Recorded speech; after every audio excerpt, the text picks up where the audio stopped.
We'll start with the first team. Introduction. Hello everyone, thank you for being here. Dear jury, dear opponents, dear public, and dear team, thank you. So we would like to have a formal start to this debate by reminding the subject of the debate.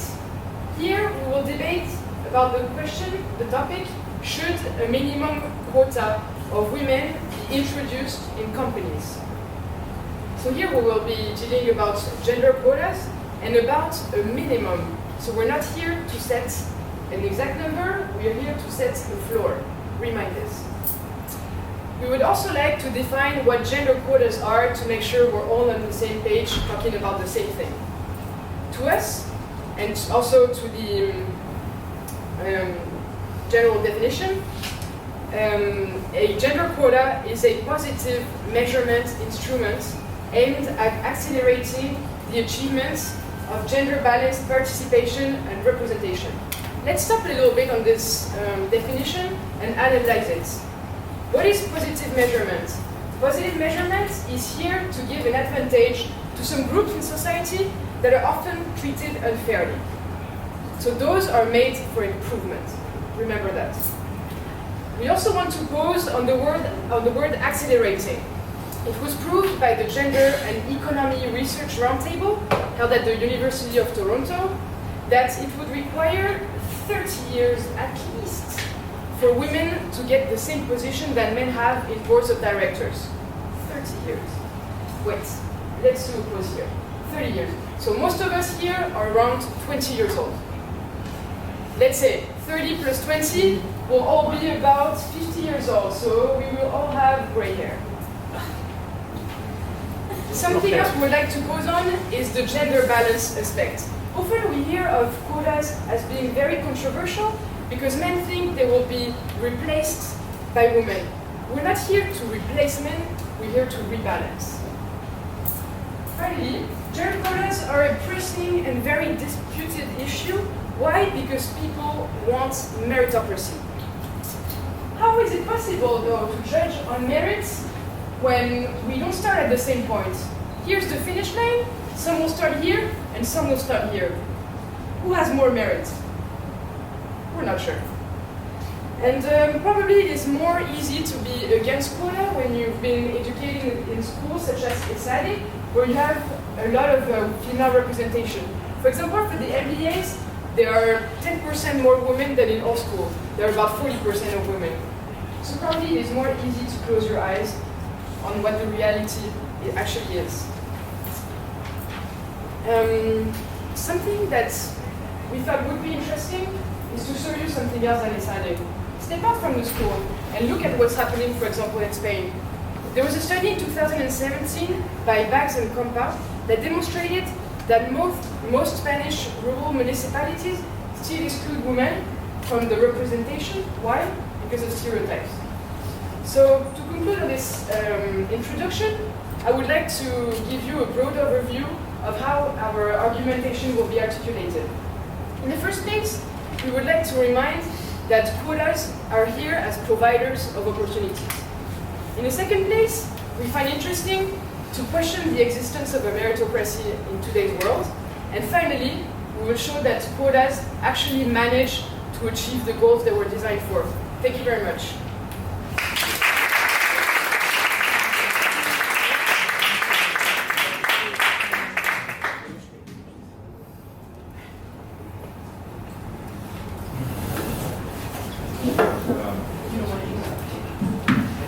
Against team introduction.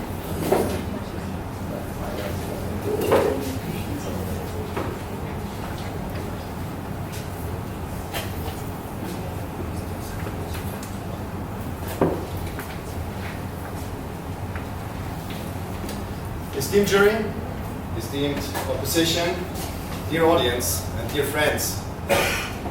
My name is Philip, and together with my colleague Kuba, and supported by my friends Cecilia and Rolf, we are here to convince you all that no matter the evidence brought forward by the opposing team, introducing mandatory gender quota will never be the conclusion of any sound argument.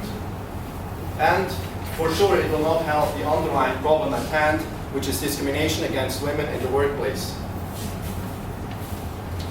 We are standing here in front of you as champions of social equity. For millennia, women have been discriminated against in countries all over the world. And we are here to debate and conclude, ideally, how best we can continue and finalize then let's say, the process of gender equality that was started in Western democracies in the 20th century. This day, 4 out of 10 women in the US report that they are being discriminated against in the workforce. This is clearly no equality, and it is clear discrimination for the jury. To continue the debate, we want to make some preliminary points. First of all, we also want to introduce a quota, and I think it's very much in line with what the opposing team said. We take it from the European Institute for Gender Equality, and we state, I quote, "Quotas aimed at increasing gender-balanced representation may be mandated by constitution or law applied on a voluntary basis."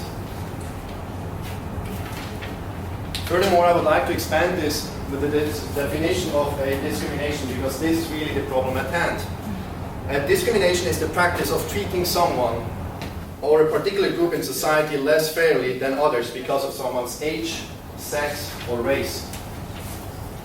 We can immediately conclude that for that very reason, quotas are discrimination.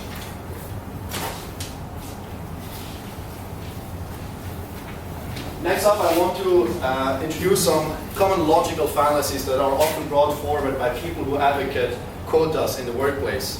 Which fallacy is it? It's the affirming of the consequent. If we have discrimination within a hiring process, this will, in most cases, lead to inequality of the outcome. So we will have an underrepresentation of women, for example. However, this does not mean that an underrepresentation of women does mean that there was discrimination in the hiring process in the first place. So what are the main arguments that we will bring forward? First, quotas are unfair. Second, quotas are not effective. Why? Because they treat the wrong problem. They are not tackling discrimination. Instead, they are tackling equality of outcome. Thirdly, quotas are not inefficient. We want to solve the problem of discrimination against women in the best manner possible, and quotas are not the answer. So let me conclude with a plea.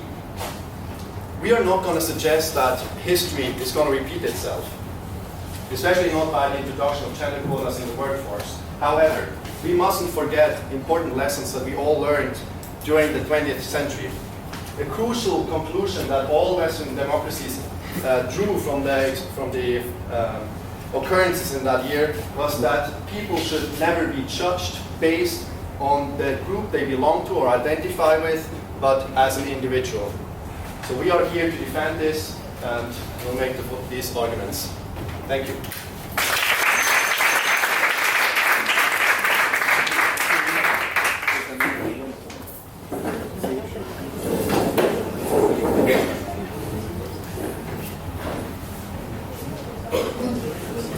First thing first, we will take.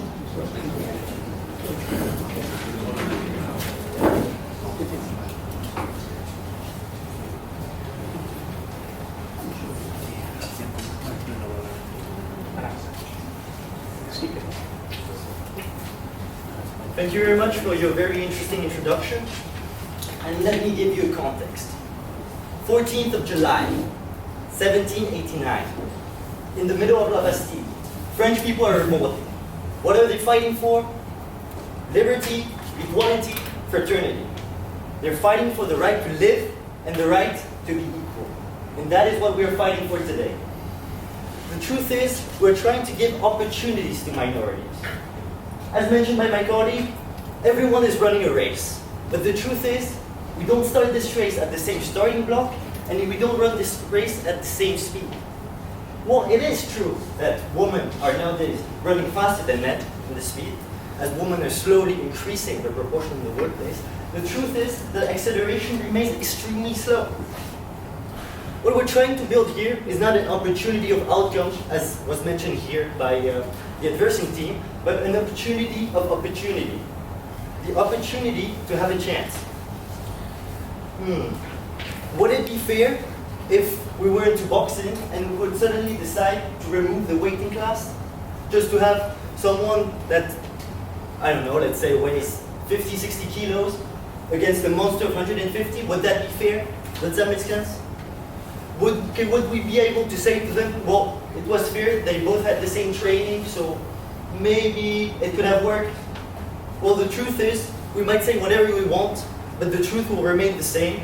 There are situations where people do not stand a chance, and that's why we have to help them do it. You say that quotas do lead to equality of opportunity. Do you have any evidence for that? Can you repeat the question?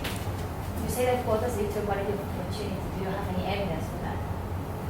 Well, the thing is, I'll go through with the arguments and you'll understand the rest of the points. The truth is, merit-based systems do not work. How long will it take for a merit-based system to fix itself? The truth is, a merit-based system, as mentioned by an article written by an LSE scholar, recruitment without gender quota is not meritocratic, but is based on other aspects such as gender, privilege, age, and other aspects that are biases that cannot be directly seen, but that do influence the recruitment process. And that's something that is not fair. Meritocracy is a system that does not work because it contains those implicit bias, as shown in this article on meritocracy right here as well.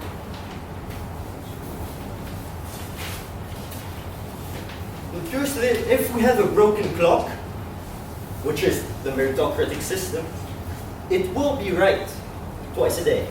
But the rest of the day, will that system make sense? Would it make sense to have a system that just works 2 seconds in a whole day? Why would you keep to such a system instead of just changing it and constructing something better? The truth is, only groups without quotas are actually opposed to them. This is very similar to smoking, as was the case in France and Germany before the introduction of quotas. French and German governments and people were very opposed to quotas because they believed it would be wrong for people, and they were opposed to the fact that people should have the right to smoke inside. But after the introduction of such such interdictions, where people actually stopped being able to smoke inside, people actually thought that it was a great idea, and we believe that this is the same thing for quotas. The truth is, quotas work and lead to higher female representation. For example, in Germany, the slow introduction of quotas have raised from 16% to 25% of women in the Chamber of Representatives. Similarly, women can create self-fulfilling prophecies by giving the woman the opportunity to have a mentor to look up to, not just one or two, but to actually have a large amount of women that people can look up to and be proud to say, wow, I can do it just like her. The aim really here is to give everyone a chance and an opportunity to prove that it is not their gender that can define what they can do, but it is much more than that. It's their willpower, hard work, but it's also the fact that everyone has a chance. And a woman, just like a man, deserves to have a chance. And to have a chance, you have to start on the same foot, start the race at the same time, at the same place, and be in the same weight class. Thank you for your attention.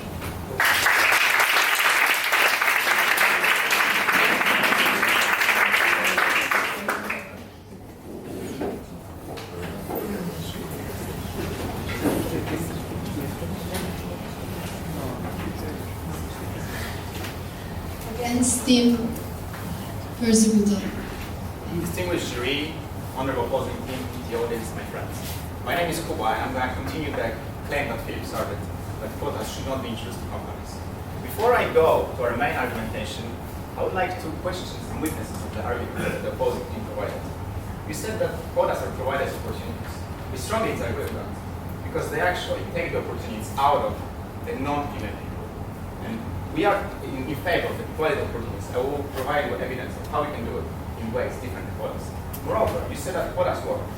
Can you show us some examples, some fact-based evidence, some studies, statistics that actually show that quotas work in the past? Something that we can relate to. Because we have studies that show that quotas don't work. In Norway, quotas introduced on the board of directors level primarily affected the shareholders' value. So the introduction of the quotas on board of directors was associated with a 3.5% drop in the stock performance of the company. So it affected the company negatively in achieving the actually primary goal of maximizing the shareholders' value.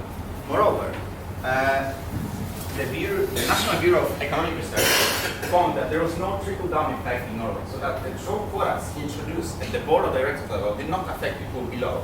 And actually, the board of directors level is just a small, like it's a nothing compared to the whole workforce. And we should tackle the problem more widely. Now, going into our arguments, as Philip mentioned, we have three main arguments. Quotas are discriminatory, quotas are ineffective, and quotas are inefficient. Quotas are fundamentally discriminatory because they tackle discrimination with even more discrimination.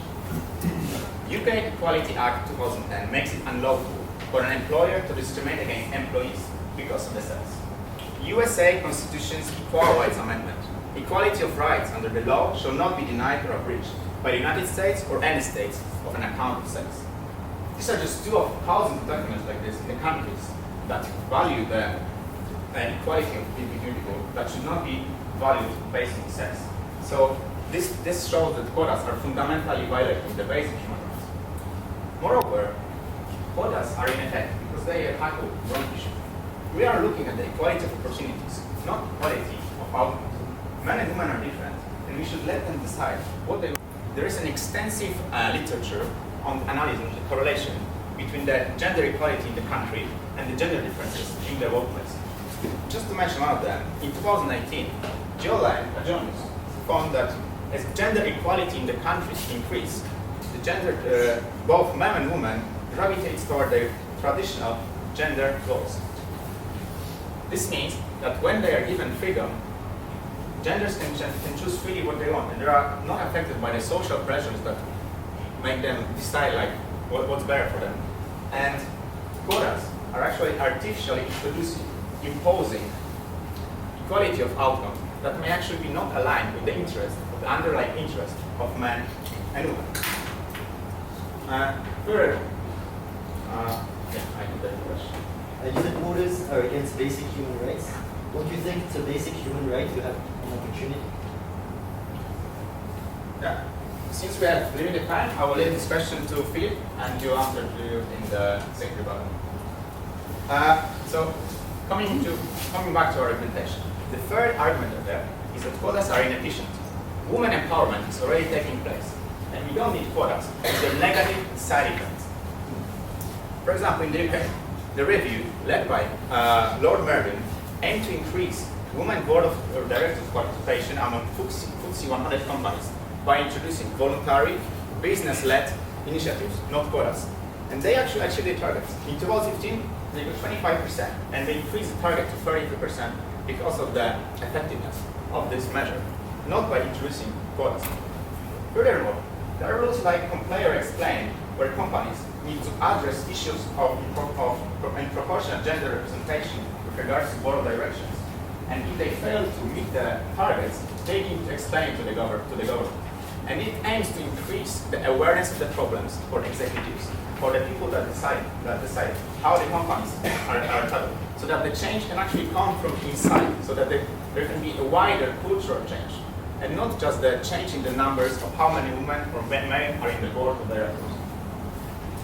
And because of that, we will propose a number of ideas how we can improve this wider cultural change, not using quotas, but by using effective, proven techniques.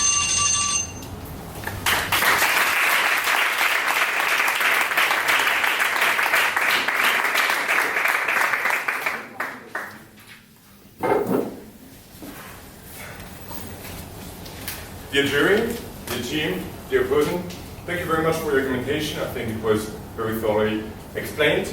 Before I answer some of your questions, I'd like to introduce the different points that I'm going to talk about. The first one is urgency. I think today the world is going fast and we need to respond fast.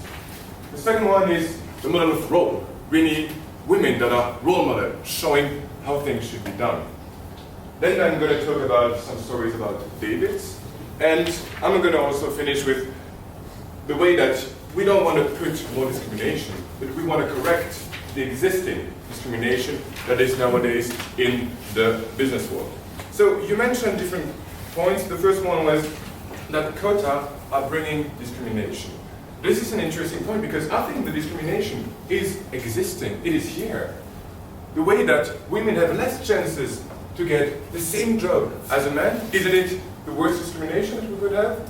And this is where quota would help to stop discrimination. Then you were talking about the interest of the people, the interest of the men, that maybe would have less chances, which is not the case. I'm talking also about the interest of the women that did not have the chance for so many years. You have a question? Yeah, do you have any evidence showing that women are discriminated in the workplace? We have evidence that women do not have the same percentage of chance to get the same job. We can show you that during the celebration. So, let's go back to the urgency. You're saying that women, we shouldn't put in place this quota system, and that actually it should happen by itself. I'm going to show you some reports that say that in the biggest company in US, you have 80% of the women that are saying that the process is too slow. Do you want me to say to them that they should wait 30 years in order for the process to come in? Here you have the report of the 80% of women and 33% of the men that are still agreeing with this. Then I'm going to talk about role models. Angela Merkel, for example. This is a really model. You know why? Because she was against the quota. And she had the intelligence and the mind to change her mind, because she realized that this is what we need. And she changed her mind very recently, and I think this study shows it, that here the Chancellor finally agreed that Germany would have to accept the quota for the border for the women. Here you have the article. Then I'm going to talk about David. Who is David? You know what is David? This is another article that I think is explaining the situation right now in the US, for example. Imagine that in the US company, you find more CEOs that the name is David than CEOs that are female, that are women. Isn't it totally incredible, this article? I'll just let you enjoy the different articles. So I'd like to add something also more personal, because we're talking about numbers, about research and statistics. But let's talk also about common sense. We want the women to have the same chance as men. Imagine, here in ESADE, we have a great diversity. We have many women also that are working hard, that are totally involved in what they are doing. I see many of them in front of me. So we have the same access to education. This is a great point. The question is, do we have the same access to the outcome, to finding a job? Should I tell my little sister that is now studying that, hey, you're studying great, you're going to have super grades, but when you come out, I'm going to have more chances than you to find a job. Is that fair? I don't think it would be fair. So this is why we are saying that there is this discrimination. And in order to correct it, we have to put this limit. When I'm saying limit, we don't want to put a ceiling. We don't want to put somewhere where we cannot go further, because that would be inefficient. What we want to put is a floor. A floor saying, for example, that companies should have at least 30% or at least 50%. If it's more, very good. If it's less, it becomes problematic. And therefore, we would avoid all these women falling in the well, falling apart, and not having the chance to get the job. So this would bring a lot of fairness in this world. Don't you think so? And finally, I'd like also to add the point that we need to have a chance, and in order to make this change, we don't have the time. We need to do it right now. Thank you.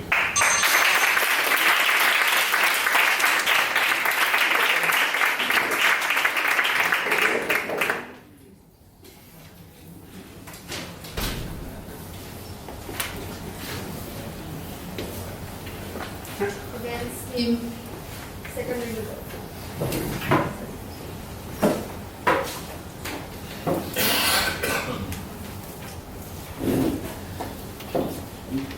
Thank you for the very inspiring argumentation and the great rhetorics. It's a pleasure to watch for me, I hope for others as well.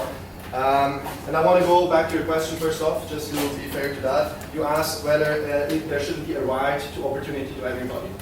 Well, I would say there is a very strong implication that quotas give opportunity to everybody, which is just not true. And I think we very clearly demonstrated that in our opening statement, where we made a distinction between what a quota is and how it discriminates based on gender. So I think that's all that we have to say right there. The beautiful thing, though, is we have a lot of agreement here. You made statements such as women should have the same chance as men. Yes, indeed they should. Discrimination is here, absolutely. There is a staggering amount of evidence for that, actually.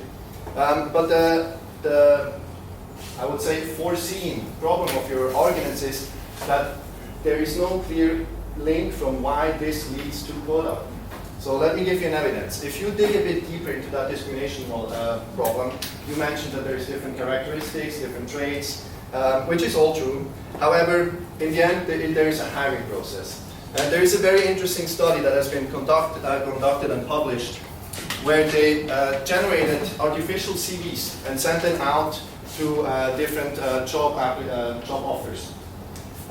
Those were identical CVs, but in some occasions it was sold as women and in some as men. What was the outcome? Men were significantly more likely to get a job than women. This is discrimination, no questions asked. But how do we change that? By having a quota? No, I don't think so. This is a source for interested people. The quota will not solve this problem. If we want to solve this problem, we need to tackle the problem of bias in the hiring process.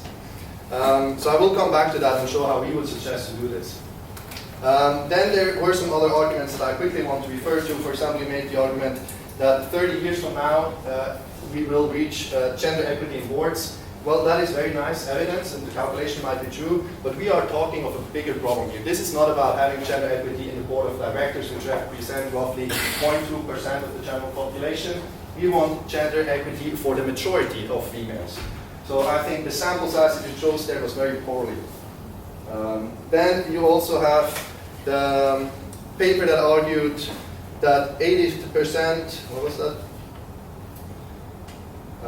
Yes. How much impact do you think the board or the structure of the board has on the company? That is a great question. So there was a study by Mr. Bertrand et al. In 2014 it was published. It's based on the Norwegian case. It was one of the first countries that introduced gender quotas in the year 2004. Now, this case has been studied a lot, and the evidence for the advantages or disadvantages are actually very, let's say, inconclusive. However, there was a clear sign that the quotas that were introduced on board level were not able to trickle down. So you could not find that there was more evidence of female getting hired in lower management positions. Norway is leading all over the world with the gender quotas and board of directors, but this did not trickle down. Then furthermore, you brought up the argument of meritocracy. It's a good example. Once again, we strongly agree with you there. There's actually a study that has shown that meritocratic companies tend to even have more gender bias in their hiring decisions. So that's a problem. But there again, how can we conclude or come from meritocracy is a problem to quota is the right solution? I don't see it. If we have an indication that meritocratic cultures,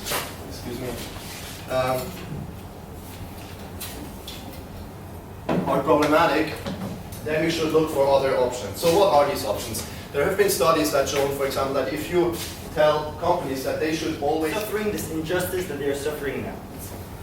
As we mentioned before, the world is a race where no one starts at the same level. You have mentioned several arguments, such as that quotas are unfair, but you mentioned no real evidence on fairness. You have mentioned that quotas are not actually efficient, but you didn't give us any real proof. You mentioned a lot about the merits of meritocracy, but you didn't have a single real article that actually explained that the world really is a meritocracy. But the real problem that you had between and behind all of your argumentation is that you were only focusing on the fact, and you were forgetting about the people. Our arguments, which was based on the people, was really to give opportunities to all of them, and to not just let a broken system let them crush slowly but surely. And even though you presented arguments that quotas did not work, we presented ours that clearly showed that quotas had definite results in terms of actual female representations, which is the aim of the quota. The truth is, our objective is not just to change a little number, but it's to change the mentality of people, to change the way people think, and our real objective is to slowly but surely create an impact. Creating impact is obviously something that's not easy, and that's going to take a lot of time. But it's definitely something that's necessary if we want women to feel like they also have a chance in the long run. As in the French Revolution, we are striving for equality. What is equality? Equality is not just feeling to start at the same level, but it also goes deeper to a point of equity, where people have to feel like they can do the same thing and they have the same chance to do it. Are we at equality yet? Do you have any real plans to go to equality yet? The real solutions you mentioned, you didn't even have a single number at all. You didn't have a single fact. You keep mentioning all the facts that you had, but you didn't give anything to the jury. And our final point is that we aim for women to make a real difference themselves in the workplace. We want women to have the chance to have an impact. Let's believe in impact. Let's believe in progress, but most of all, let's believe in equality. Thank you very much.